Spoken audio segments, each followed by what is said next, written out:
جس نے قرآن کو حفظ کیا، سینے میں محفوظ کیا، یہ قرآن مجید کے الفاظ کے محافظ ہیں۔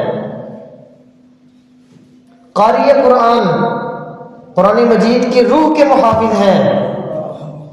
علماء قرآن مجید کے معانی تشریح کے محافظ ہیں، اور اولیاء اللہ معارف قرآن کے محافظ ہیں۔ تو اللہ رب العزت نے بھی قرآن مجید کی حفاظت کا ذمہ لیا، اور اللہ رب العزت نے یہ ذمہ داری تقسیم کر دی۔ جس طرح کوئی بادشاہ فوج تیار کرتا ہے، سرحدوں پر ڈیوٹی لگاتا ہے، اللہ نے حفاظ اور علماء کو منتخب کیا اس قرآن مجید کی حفاظت کے لیے۔ اور آج کے دور کے اندر بھی اگر کوئی کسی سرحد کے اوپر گڑبڑ کرے گا تو فوراً وہ وہاں موجود محافظ وہ فوراً اپنا دفاع کریں گے اور اس کو روکیں گے۔ اور اسی طرح آج کوئی بندہ قرآن مجید کے اندر کوئی کمی بیشی کرے گا، لفظوں کا ہیر پھیر کرے گا، ترجمے کا ہیر پھیر کرے گا، معانی کو بدلے گا، تو اللہ رب العزت کی بنائی ہوئی فوج فوراً گرفت کرے گی اس بندے کے اوپر کہ یہ بندہ بات اچھی کر رہا ہے، اپنی بات کے اندر اس نے فلاں لفظ فلاں حدیث کا فلاں مطلب ترجمہ اس نے غلط کر دیا ہے۔ اور عام لوگ سمجھ رہے ہوتے ہیں واہ واہ یہ تو مولوی کوئی بات ہی نہیں بتاتا ہمیں، یہ تو کسی نے بات ہمیں بتائی نہیں ہے، دیکھا نا کیسے یہ نکات بیان کر رہا ہے، واہ صدقے یہ نکات نہیں۔ عبداللہ بن مسعود رضی اللہ تعالیٰ عنہ کا فرمان ہے، فرمایا زیادہ کیلو کار کرنے والا، زیادہ باتیں کرنے والا عالم نہیں ہوتا،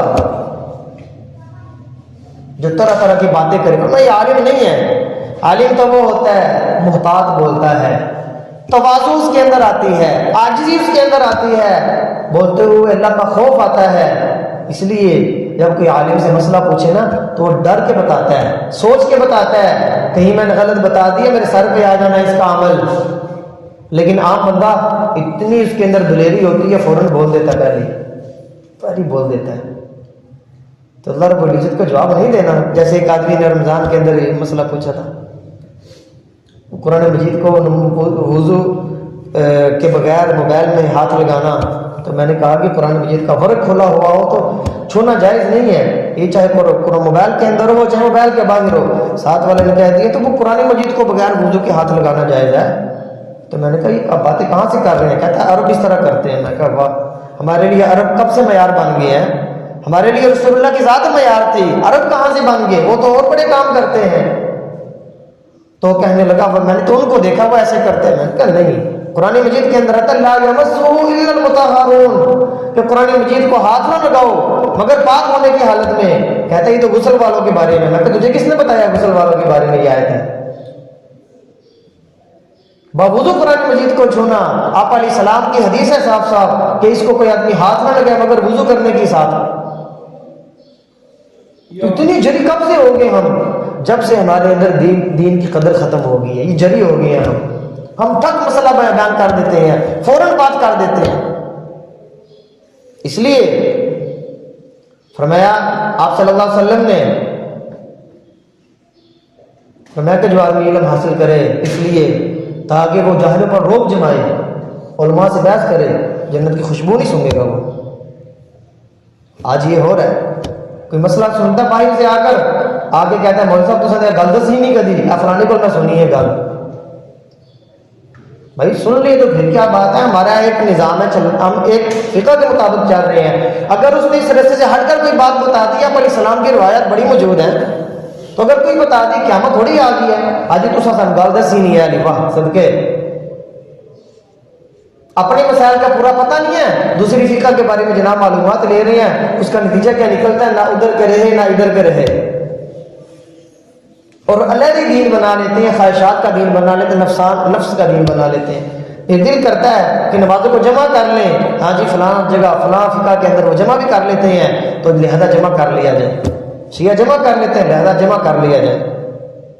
پھر ایسے آدمی مسئلے آدمی ذہن کے مطابق نکالتا رہتا ہے۔ جس طرح ہمارے آج کے نوجوان وساوس کا اتنا زیادہ اور نفسیاتی مریض بن چکے ہیں، اتنے نفسیاتی مریض بن چکے ہیں کہ کہتے ہیں کہ آپ مجھے کہتے ہیں کہ آپ کیا گارنٹی دیتے ہیں کہ ہم اس طرح نماز ادا کر رہے ہیں ہمارے اللہ کے یہاں قبول ہوگی؟ اتنی جرأت ہوگی یا لوگوں کے اندر؟ مجھے کہتا آپ اس بات کی کیا گارنٹی دیتے ہیں کہ یہ ہم جو نمازیں پڑھ رہے ہیں یہ اللہ کے یہاں قبول ہوں گی؟ میں نے کہا اپنے لیے پڑھنی ہے نہ پڑھو، اگر آپ کے ذہن میں قبول نہیں ہوتی تو چھوڑ دو۔ تو بھائی اس لیے جو آدمی اپنے ذہن سے دین کو سمجھنا شروع کر دیتا ہے، پھر کوئی آدمی کا جس طرح آدمی آپ سمجھ لیں اس بات کو، خود دوائیاں کھانی شروع کر دیتا ہے، اس کا کوئی علاج نہیں کر سکتا، بڑے سے بڑا ڈاکٹر بھی اس کا علاج نہیں کر سکتا۔ جب آدمی اپنے ذہن سے دوائیاں اپنا علاج شروع کر دے تو یہی دین کا حال ہے۔ جب آدمی اپنے ذہن سے دین پر چلنا شروع کر دیتا ہے نا، پھر وہ کوئی منزل تک نہیں پہنچتا۔ اس لیے اللہ رب العزت نے علم والوں کی فضیلت بیان فرمایا کہ ہم نے قرآن مجید کو نازل کیا، ہم ہی اس کے محافظ ہیں، اور حفاظت کے لیے اللہ رب العزت نے علماء حفاظ کو تیار کیا جو قرآن مجید کے الفاظ کی بھی حفاظت کر رہے ہیں، جو قرآن مجید کی روح کی بھی، قرآن مجید کی معانی کی بھی، قرآن مجید کی تشریح کی بھی، اور قرآن مجید کے معارف کی بھی حفاظت کر رہے ہیں۔ یہ اللہ رب العزت کی فوج ہے۔ اور حدیث پاک میں آتا ہے، آج ہمارا شوق ہے اس طرح بڑا چلتا ہے، بچوں کو ڈاکٹر بنانا، انجینئر بنانا، دین کی طرف لے کر جانا۔ وہ ایک ملحد تو وہ ایک آدمی سے گلا کر رہا، کہتا ہے میں تو اپنے بچوں کو ڈاکٹر ہی بنایا ہے، انجینئر بھی بنایا ہے، تو انہیں کہا پھر انہیں کہ ڈاکٹر بنایا ہے، اسپین منتقل ہو گیا، اتنے وہ جاب ہے تو بچہ نے اتنے لے گیا، 2-4 مہینے بعد کبھی فون کر لینا ہے۔ انہیں کہا دوسرا انجینئر بنایا سی انہوں یورپ تر گیا وہ تھی بس وہ گل ہی نہیں کرتا ہے۔ انہیں کہا تیسرا، انہیں کہا میں مولوی بنایا سی، انہیں پھر اتنے کدے کو رہنا ہے تو؟ انہیں کہا مولوی کو لے رہنا ہوا، وہی میری خدمت کرتا ہے۔ انہیں کہا کیوں تو ملحد ہے؟ انہیں کہا اصل جی میں وہ دین مجبور کرتا ہے اپنے والدین کی خدمت کر رہے تو تھا میری خدمت کرتا ہے۔ تو اس لیے دین طالب علم کی اللہ رب العزت نے بڑی فضیلت بیان فرمائی، اور یہ فضیلت آپ سنتے ہیں حدیث پاک میں آتا ہے جو آدمی علم سیکھنے کے لیے اللہ کے راستے میں نکلتا ہے، اللہ رب العزت کے فرشتے اس کے پاؤں کے نیچے پر بچھاتے ہیں۔ یہ تھوڑا پروٹوکول ہے بھائی، کوئی آدمی باہر شاہی مہمان بن کر جائے وہ کیا کرتے ہیں؟ ریڈ کارپٹ بچھاتے ہیں نیچے تاکہ جناب اس پر چل کے آئیں، اور تھوڑی دیر کے لیے ہی ہوتا ہے بس استقبال کے لیے۔ اللہ کے راستے میں نکلا ہوا طالب علم دین سیکھنے کے لیے دنیا کے جس کونے میں چلا جائے گا فرشتے اس کے پاؤں کے نیچے اپنے پر بچھائیں گے۔ یہ دنیا والوں کا مہمان ہے کہ جو ان کے پاؤں کے نیچے ریڈ کارپٹ بچھاتے ہیں، اللہ رب العزت کے مہمان ہیں، اللہ نے فرشتوں کی ڈیوٹیاں لگا دی ہیں، اس کے پاؤں کے نیچے اپنے پر بچھاؤ۔ اور فضیلت ہم سمجھتے ہیں معمولی ہے، طالب علم کے اللہ کے یہاں کتنا مقام ہے، سبحان اللہ۔ آپ علیہ السلام نے کتنا استقبال کیا طالب علموں کا۔ اچھا ایک اور روایت فرمایا کہ جب طالب علم دین سیکھنے کے لیے اللہ کے راستے میں نکلتا ہے تو اللہ رب العزت تمام مخلوقات کو استغفار پر لگا دیتے ہیں، اس کے لیے دعائیں مغفرت کریں۔ حدیث پاک میں آتا ہے حتیٰ یہاں تک کہ سمندر کے اندر مچھلیاں بھی اس کے لیے دعائیں مغفرت کرتی ہیں۔ اب دیکھیں کس لیے؟ تاکہ یہ میرے راستے میں نکلا ہوا میرے دین کو سیکھنے کے لیے نکلا ہے، جس کی لوگوں کے ہاں قدر و قیمت نہیں۔ آج کل لوگ حقارت کی نگاہ سے دیکھتے ہیں، دین پڑھنے والا مولوی ہے یہ تو، اور طرح طرح کے جملے کستے ہیں۔ اللہ رب العزت نے فرشتوں کی تمام مخلوقات کی ڈیوٹی لگا دی، اس کے لیے دعائیں مغفرت کریں، اس کے لیے استغفار کریں۔ کیوں؟ تاکہ اگر اس سے کوئی چھوٹی موٹی کمی ہو جائے تو فوراً معاف ہو جائے، چھوٹی موٹی کمی ہو جائے فوراً میں معاف کر دوں۔ کیوں؟ کیونکہ اس کے لیے ساری مخلوقات استغفار کر رہی ہے۔ یہ تھوڑا مقام ہے، یہ چھوٹی شان ہے کوئی؟ طالب علم کی کتنی شان آپ صلی اللہ علیہ وسلم نے بیان فرمائی۔ اس لیے اپنے بچوں کو ابھی داخلے شروع ہو رہے ہیں، ابھی داخلے کھلنے لگے ہیں مدارس کے، ہم اپنے بچوں کو حافظ بنائیں، ہم اپنے بچوں کو عالم بنائیں۔ کوئی نہیں، کوئی 7-8 سال ادھر بھی گزر گئے ہیں، اگر 7-8 سال مدرسے میں لگ کے انسان بن جائے گا تو زندگی اس کی بھی سنور جائے گی، والدین کی بھی سنور جائے گی۔ اور عالم کا مقام ہمارے معاشرے میں کوئی نہیں ہے، لیکن اللہ کے یہاں بڑا ہے، اللہ کے یہاں بڑا مقام ہے۔ ہمارے معاشرے میں لوگ طرح طرح کے جملے کہہ رہے ہوتے ہیں اور طرح طرح کی باتیں، اور کوئی نئی گل دسیا کرو، ہاں، اور کوئی نواں مسئلہ بیان کریا کرو، پرانی گلاں کرتے رہتے ہو۔ اب یہ نہیں پتا کہ پرانی باتوں پر میرا کتنا عمل ہے۔ جب تک عمل نہیں ہوگا تو نئی بات کہاں سے آئے گی؟ اچھا، قرآن مجید کے اندر آتا ہے انما یخشی اللہ من عبادہ العلماء، کہ جو علماء ہیں وہ اللہ کا خوف رکھتے ہیں اپنے دلوں کے اندر، اللہ سے ڈرنے والے بندے وہ علماء ہیں۔ آپ دیکھ لیں، آپ باہر ذرا نظر دوڑائیں، موبائل کا دور ہے، انٹرنیٹ کا دور ہے، آپ موبائل کھولیں، موبائل کے اوپر لوگوں کو سننا شروع کریں، علماء کی گفتگو سلیقے کے اندر ہوگی، تمیز کے اندر ہوگی، تہذیب کے دائرے میں گفتگو کریں گے، برا بلا نہیں کہیں گے، غلط زبان، بدتمیزی والی زبان نہیں استعمال کریں گے۔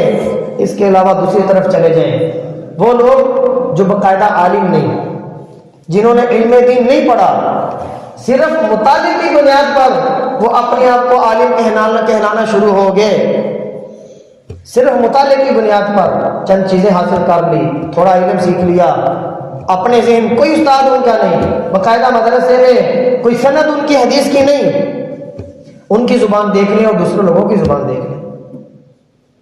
اور آج چونکہ ہمارے نوجوان اور ہم تہذیب کے دائرے سے نکل چکے ہیں باہر، تمیز گفتگو کرنے کا سلیقہ ہمارے اندر نہیں، خاوند بیوی کو تو کر کے بلاتا ہے، بیوی خاوند کو تو کر کے بلا رہی ہے، نارمل چیز بن چکی ہے، بچہ باپ کو تو کر کے بلا رہا ہے، اور باپ بچے کو جھڑکنے والے سخت لہجہ اختیار کر کے بلا رہا ہے، تمیز ہی ختم ہو چکی۔ اور بالکل ایسی ہی چیز جب ہم کسی عالم سے کوئی بیان سن رہے ہوتے ہیں، چونکہ ہمارے معاشرے میں تو اس طرح کے الفاظ اہمیت نہیں رکھتے، ہم کہتے ہیں یہ کھڑک کے بات کر رہا ہے، یہ سریعام کھلی گفتگو کر رہا ہے، اور ہوتا کیا ہے، تہذیب کے دائرے کے اندر رہنے والی بات ہمارے دل کے اندر نہیں لگتی، ہم کہتے ہیں یہ ڈر کی بات کر رہا ہے، یہ آپ کیا کی بات کر رہا ہے، یہ تم لوگ کیا کی بات کر رہا ہے۔ اور جو کہتے ہیں نا تو طرح تم دیا گا تو میں چھڑنا نہیں لگا، اس طرح کی باتیں کرتا ہے، ہم کہتے ہیں دیکھو جی کھلی باتیں کر رہے ہیں۔ میرے محترم بھائیو دوستو، یہ آپ صلی اللہ علیہ وسلم کی زبان نہیں، آپ صلی اللہ علیہ وسلم کی زبان نہیں۔ رسول اللہ صلی اللہ علیہ وسلم نے موسیٰ علیہ السلام جو کلیم اللہ ہیں، فرعون بدبخت کے پاس بھیج رہے ہیں اور فرما رہے ہیں قولا لہ قولا لینا، تم دونوں جا رہے ہو اس کی طرف، موسیٰ اور ہارون تم فرعون کی طرف جا رہے ہو، اس سے بات کرنا لینا، نرمی کے ساتھ، لعلہ یتذکر او یخشی، شاید کہ بات کو وہ سمجھ جائے، شاید کہ دل کے اندر اس کی بات اتر جائے۔ اس لیے میرے محترم بھائیو، علماء کے بارے میں اللہ پاک نے فرمایا کہ ان کے دل کے اندر اللہ کا ڈر ہے، یہ بات کرنے میں محتاط ہوتے ہیں اور گفتگو کرنے کے اندر اللہ سے ڈرتے ہیں، فضول گفتگو نہیں کرتے۔ اس لیے ہم اپنے بچوں کو علم دین پڑھائیں، اور یقیناً یہ اللہ رب العزت کی بہت بڑی نعمت ہے، جس کو اللہ رب العزت اپنے علم کے لیے جس کا انتخاب کر لے، چن لے، بڑی اللہ رب العزت کی، یہ اللہ رب العزت کی بہت بڑی نعمت ہے۔ اس لیے کوئی وزیر، کوئی صدر کسی آدمی کو اپنا مشیر یا اپنا خادم مقرر کر لے، یہ بادشاہ کا ہی احسان سمجھا جاتا ہے، بادشاہ کا ہی احسان سمجھا جاتا ہے کہ اس نے اس کو فلاں کو اپنی خدمت کے لیے مقرر کیا۔ اللہ رب العزت اپنے دین کی دعوت کے لیے، اپنے دین کی حفاظت کے لیے، اپنے دین کے پھیلانے کے لیے جس کو قبول کر لے، حافظ بنا دے، عالم بنا دے، تو یہ اللہ رب العزت کا احسان ہے، ہمارا اس میں کوئی کمال نہیں ہے۔ اچھا، اس لیے حدیث پاک میں آتا ہے کہ فرشتے پاؤں کے نیچے پر بچھاتے ہیں۔ مسجد نبوی کے اندر ایک جماعت ایسی تھی جو ہر وقت دین کا علم سیکھتی رہتی، مسائل کے اوپر گفتگو ہوتی رہتی، کوئی مسئلہ سمجھ نہیں آتا رسول اللہ سے پوچھتے۔ آپ صلی اللہ علیہ وسلم کو اللہ رب العزت نے قرآن میں حکم دیا کہ ان کے پاس جا کر بیٹھیے اور ان کے ساتھ تمہارا آپ کا دل لگا ہو. وَاصْبِرْ نَفْسَكَ مَعَ الَّذِينَ يَدْعُونَ رَبَّهُمْ بِالْغَدَاةِ وَالْعَشِيِّ يُرِيدُونَ وَجْهَهُ وَلَا تَعْدُ عَيْنَاكَ عَنْهُمْ. آپ کی آنکھیں بھی ان سے نہ پھریں. تُرِيدُ زِينَةَ الْحَيَاةِ الدُّنْيَا. فرمایا آپ کی ان سے آنکھیں بھی نہ پھریں. یہ ایسے لوگ ہیں. اس لیے سیکھنے سکھانے کی مجلس کتنا اس کا اللہ کیا ہے. آپ صلی اللہ علیہ وسلم مسجد کے اندر آئے, 2 حلقے لگے ہوئے تھے, ایک ذکر اذکار, دوسرا سیکھنے سکھانے کا. آپ صلی اللہ علیہ وسلم سیکھنے سکھانے والے حلقے کے اندر بیٹھ گئے. آپ صلی اللہ علیہ وسلم سیکھنے سکھانے والے حلقے کے اندر بیٹھ گئے اور فرمایا دونوں ہی خیر کے ہیں. انما بعثت معلما, مجھے معلم بنا کر بھیجا گیا ہے. مجھے معلم بنا کر, اس لیے معلم کی نسبت کس طرف جاتی ہے؟ رسول اللہ صلی اللہ علیہ وسلم کی طرف. ایک معلم جو دین سکھا رہا ہے اس کی نسبت رسول اللہ صلی اللہ علیہ وسلم کے ساتھ ہے, تو اس کے اندر صفات بھی رسول اللہ صلی اللہ علیہ وسلم کی ہونی چاہیے کہ آپ صلی اللہ علیہ وسلم گفتگو کے اندر شائستگی, گفتگو کے اندر نرم لہجہ, گفتگو کے اندر آپ صلی اللہ علیہ وسلم تہذیب اختیار کیا کرتے تھے, اور یہ ساری چیزیں آپ صلی اللہ علیہ وسلم سے ملی. اس لیے ایک معلم کی نسبت رسول اللہ صلی اللہ علیہ وسلم کے ساتھ ہے, تو اسے چاہیے اپنی دعوت کے اندر, اپنی گفتگو کے اندر رسول اللہ صلی اللہ علیہ وسلم کے لہجہ, رسول اللہ صلی اللہ علیہ وسلم کا طریقہ اس کو اختیار کرے. آپ صلی اللہ علیہ وسلم کے شاگردوں میں ایک شاگرد تھے ابی بن کعب رضی اللہ تعالیٰ عنہ. آپ صلی اللہ علیہ وسلم نے ان سے فرمایا کہ بھی مجھے قرآن سناؤ. اور ان کا یا رسول اللہ پر تو نازل ہوا ہے, میں آپ کو سناؤں, کہا میرا دل چاہتا ہے, اور کہ اللہ رب العزت طرف سے حکم ہوا کہ آپ قرآن پڑھیں, میں سنوں. فرمایا اللہ نے میرا نام لیا, جی اللہ نے نام لیا. اسی طرح ایک آپ صلی اللہ علیہ وسلم کے صحابی تھے, نبینا تھے, تو وہ آئے آپ صلی اللہ علیہ وسلم کے پاس, چونکہ وہ نبینا تھے اور آپ صلی اللہ علیہ وسلم سے کچھ انہوں نے سوالات کیے. تو چونکہ نبی صلی اللہ علیہ وسلم کے پاس مشرکین مکہ آئے ہوئے تھے, وہ گفتگو کر رہے تھے, تو آپ صلی اللہ علیہ وسلم نے اس طرف اتنی خاص توجہ نہیں دی. تو آپ صلی اللہ علیہ وسلم نے اس طرف بات چل رہی ہے, تو ظاہری بات ہے مشرکین مکہ ہیں, ان کے وہ تو اپنا بندہ ہے, تو بعد میں بھی جواب دے دیا جائے گا. اس طرف توجہ ہو کر ان سے بات کر رہے ہیں.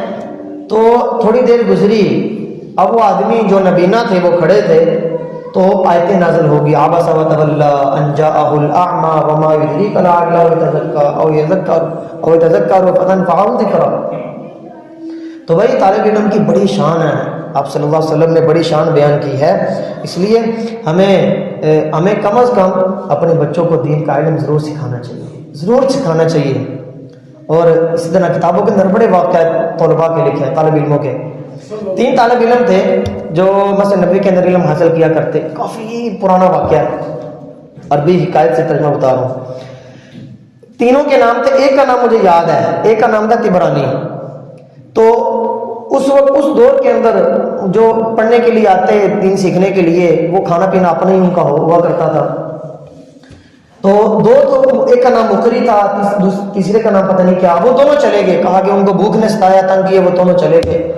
طبرانی رحمہ اللہ کہتا ہے کہ میں ادھر ہی پڑھا رہا دین سیکھنے کے لیے. کہتے ہیں کہ کچھ دن گزرنے کے بعد اتنی کمزوری مجھے آئی, میں لیٹا ہوا تو مجھے بیٹھا نہیں جا رہا, بیٹھا ہوں تو اٹھا نہیں جا رہا, اتنی میں تنگ آ گیا بھوک کی وجہ سے, اتنی کمزوری. تو کہنے لگے, اچانک میرے ذہن کے اندر یہ خیال آیا کہ مواجہ رسول صلی اللہ علیہ وسلم کے پاس جاؤں, وہاں جا کر درود شریف پڑھوں اور یہ بات کروں. تو کہتے ہیں کہ میں وہاں سے اٹھا اور مواجہ رسول اللہ صلی اللہ علیہ وسلم کے پاس گیا, وہاں جا کر آپ صلی اللہ علیہ وسلم کو درود پڑھا, درود شریف پیش کیا اور کہا یا رسول اللہ الجو. کتابوں کے اندر واقعہ لکھے, کہا یا رسول اللہ الجو. کہتے ہیں یہ جملہ بولا اور میں آ گیا مسجد کی طرف. ایک آدمی آیا, کہتے ہیں ایک آدمی آیا, طبرانی کہتا ہوا.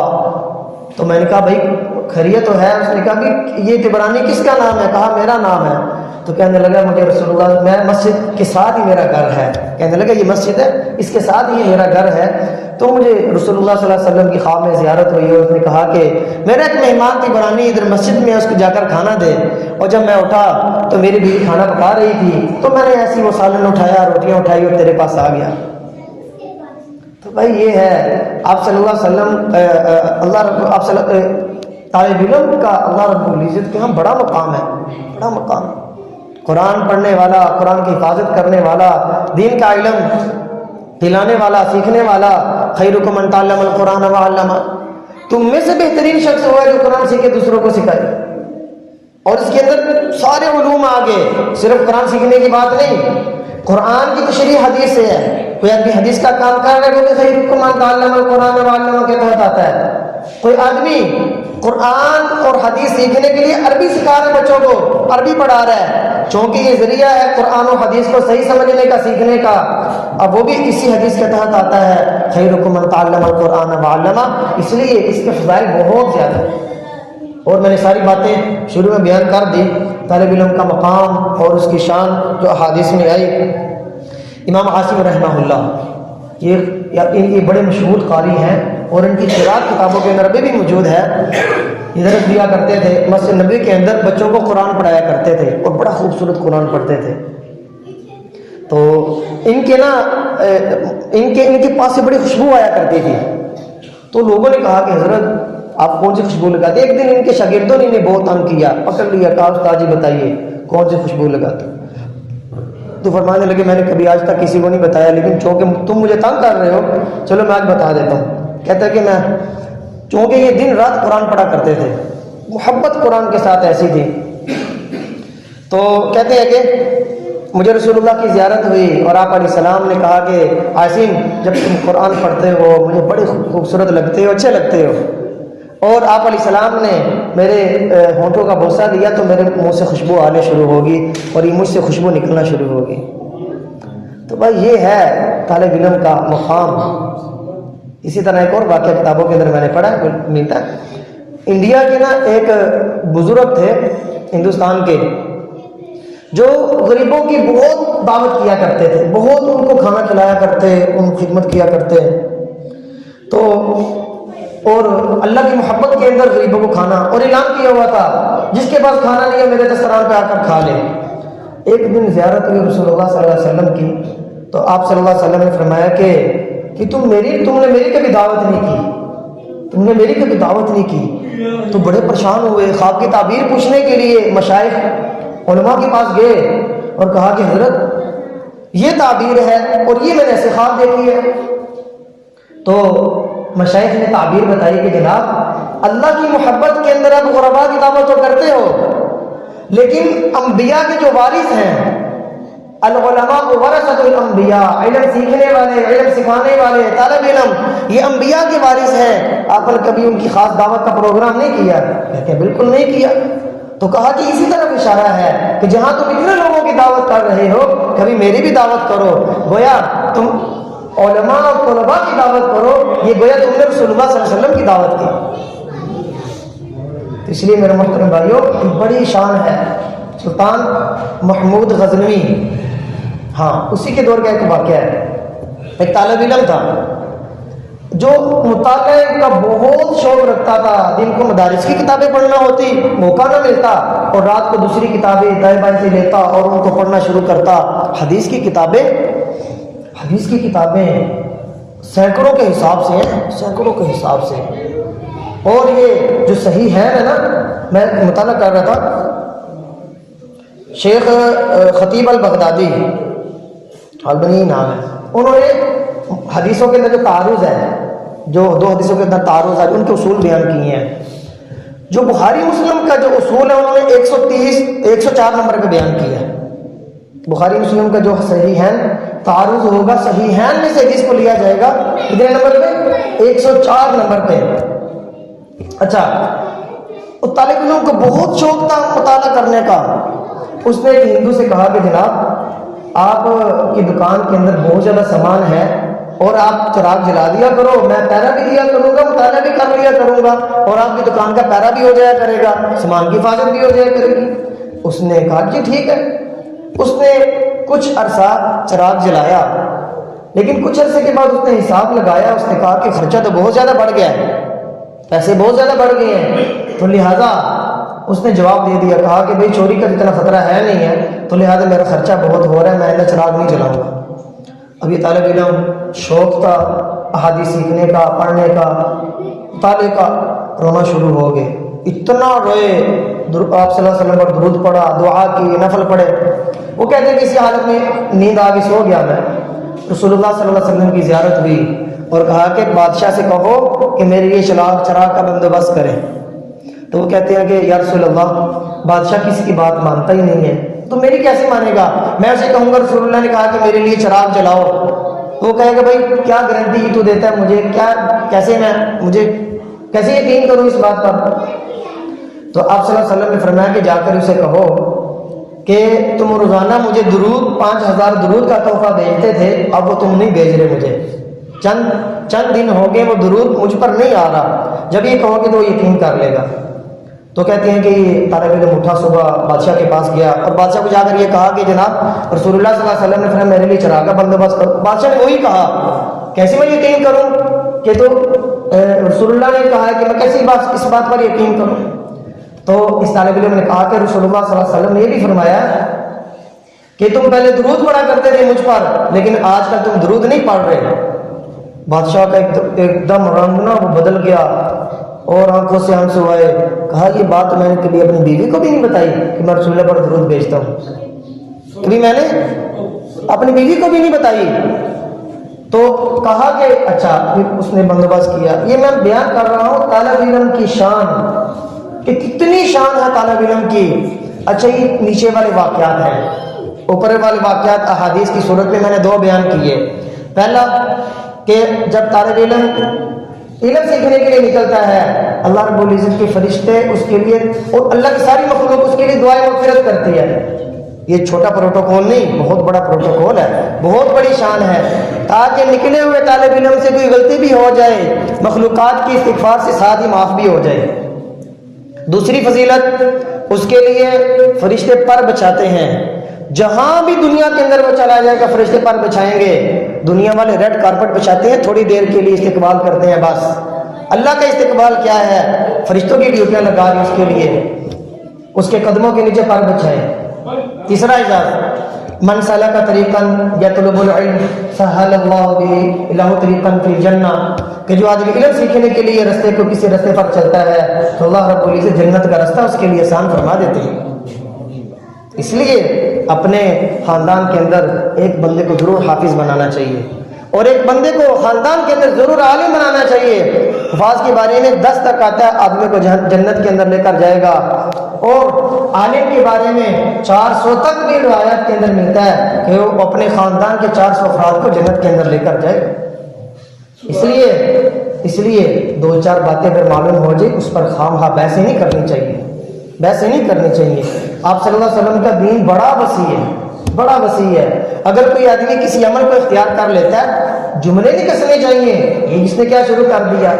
اگر کوئی آدمی جائز کا مسئلہ حلال حرام میں مبتلا ہو تو سریعام ہمیں ٹوکنا چاہیے, بھائی تو غلط کر رہا ہے, یہ حرام ہے. اگر کوئی اختلافی مسائل کے اوپر کسی جگہ اس نے شروع کر دیا کوئی مسئلہ, اس پر دل کو چھوٹا نہیں کرنا چاہیے. اس لیے عبداللہ بن مسعود رضی اللہ تعالیٰ عنہ کی حدیث ہے, فرمایا کہ زیادہ قیل و قال والا, زیادہ باتیں کرنے والا وہ عالم نہیں ہوتا. اور رسول اللہ صلی اللہ علیہ وسلم نے فرمایا کہ جو آدمی دین اس لیے حاصل کرے, جاہلوں کے اوپر روب جمائے, علماء سے بحث کرے, جنت کی خوشبو نہیں سونگے گا. علم اس لیے حاصل کرے, جاہلوں پر روب جمائے اور علماء سے بحث کرے, فرمایا جنت کی خوشبو نہیں سونگے.